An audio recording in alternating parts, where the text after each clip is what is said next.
Yeah, man, whilst making Catch Me If You Can, I just thought that, like, you know, I wanted an album that was just, you know, real music, you get me? Something that was going to be a bit different to what was out there. I wasn't really going for the, I suppose like really mainstream success or anything like that as much as the rest of it. I just wanted to really make a strong foundation as an album and really show my artistry as I put it out. So really the musicality on there is just very different.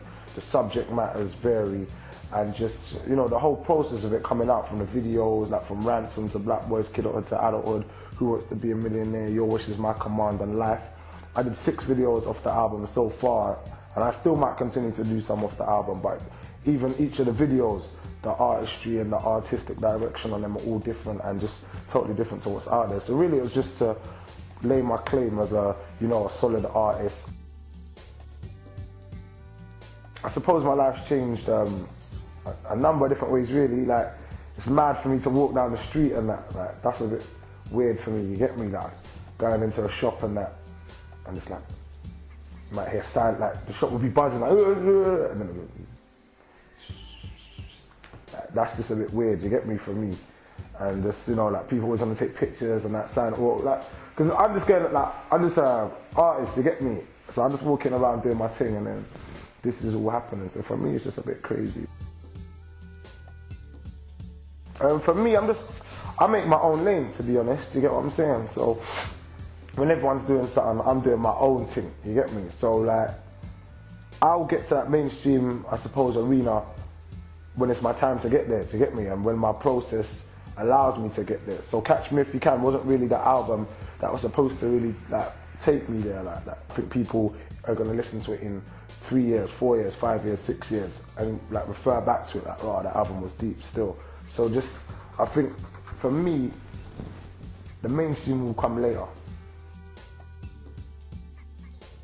I think the complete artist is always someone who's involved in every aspect of their work, really. So for me, from everything from album artwork to video direction to even the instrumentations that I pick on the album, like, I go out and actively seek them, do you get me? Like, sit down with producers and listen to what I like, and even sometimes I might not even go to a studio and record, you get me? I just go to the studio, sit on YouTube and show the producer, like, I like this kind of music, and I like this, and I like when this artist did this, and I like this person's song, I like this person's song, I like this. Recently I've been thinking about these kind of things. So I just kind of paint a picture for the producer. For me, Black Boys was a mad thing, because like, I was just sitting down in my house, just like chilling on a Saturday, and I just see like another news clip, bam, come up. Another 15-year-old being killed. And I was like, wow, like 15, like, you get me? Like, what do you mean another one? You get me? I thought these things are like gonna be one-offs.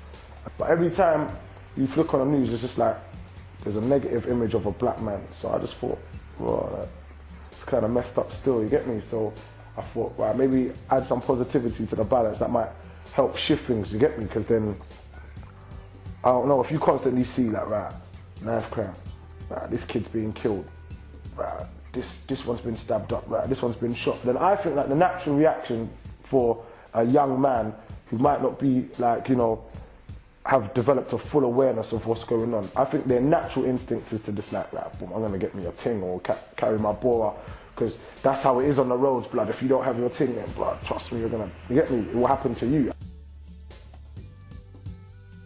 I know, do you know what, yeah, since I made Black Boys, I think people think, wow, she's just a mad positive artist. But like, not to say that I'm not, yeah, but like, I'm just like, I just do me in it. Whatever I see in this world, whatever I want to talk about, I just talk about it, innit? So if it's Black Boys, then I'll just talk about Black Boys, innit? If it's sex, then I'll just talk about sex, you get me? If it's money, then I'll just talk about that. I just talk about whatever I want, innit? Like, but I think, cause like, I don't know, I think people got it stuck in their head, like, right, trust me, blood. He's on some mad black power trip. Like, you get me? Obviously, like, I'm a black man, you get me? So like, you know what I mean? I'm proud of who I am, you get me? But yeah, I just make music about anything, man. Now, I was the music supervisor on Adulthood. Yeah, that come about mad as well, man, because at the time, I was just working a normal job and that, just really trying to get the music out there still and that. And then I don't know, man. Noel Clark phoned me because I did a mixtape called the Chopper Chops mixtape. I think that's like the most classic mixtape out here on the roads, I swear. I think that and Giggs is talking the hardest. I think they gotta be the best mixtapes ever. Yeah. But like, yeah, those two mixtapes. Anyway, yeah, we get back to the story. And then like, Noel Clark heard it and I sampled Kidulthood. And then, yeah, he just wanted something like that for his movie, you get me? But obviously he wanted to, you know, get to contact me somehow. Bucks, Noel and Whiteley's, he said give him some tracks. So instead of giving him just my tracks, I gave him like I gave him a couple of my tracks, you get me? But then I gave him everyone else's tracks as well. Like I gave him like Chipmunk's tracks, Tinchy's tracks, Sway, Wretch, Scorcher, Sincere. Like I gave him just enough tracks, you get me, of different man and that. And then he said, right, that's called music supervision, man, trust me. Come and work on the film, like I'll pay you as well. So now I'm just a music supervisor, you get me? And I don't think there's any role like, I think there's hardly any black music supervisors, you get me? Especially at the time when I started, there weren't any. I was an actor before I did music, you get me? I went to the Brit School, I did like a lot of theatre as a youngster. So for me, it's just going back to what I've always done, you get me? And yeah, I'm starring in 2 films. I've got a main role in a film called Shank, comes out, I think in April 2010.